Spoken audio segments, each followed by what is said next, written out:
the strategies you had that you formulated, and can you talk about when it came to implementing those, in the company that, your father had started and run, how did some of that go?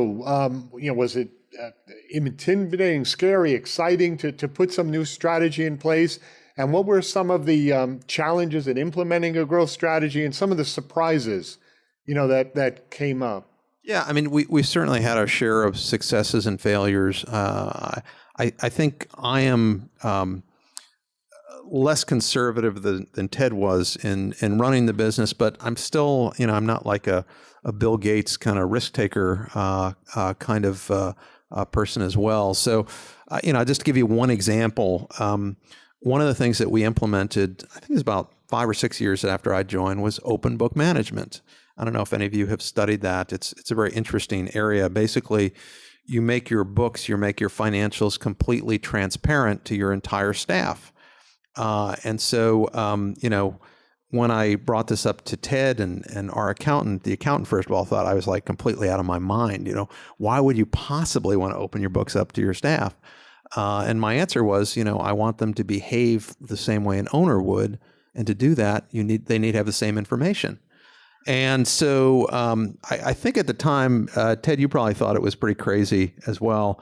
It has become a part of our culture in terms of just being an open book management company and something that's worked out pretty well for us. So that might be one example of a type of challenge and, something that worked out. You might describe how that was actually implemented in that every member of the firm in time became sort of a vice president in charge of finance. Sure, and we've changed around over time, but the basic concept is that each month at our monthly staff meeting, we sit down and we call it the game report, and it basically says, here are all the revenues of the firm by clients, and then here are all the firm's expenses, and then did we make money this month? Did we not make money? Thankfully, most months we make money, but whenever we accrue $100,000 in profit, we share 30% of that, or $30,000 across the entire company. So I get a check.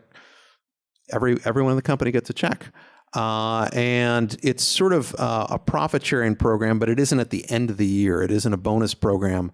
It's, everyone's sort of seeing what's going on. The analogy I've used, it's like most companies, you're playing a game of basketball. Nobody knows if they're winning or losing because the scoreboard is completely covered up. What we've done is we've shared the scoreboard with everyone so they know, is the company doing well? Is the company winning? Is the company losing?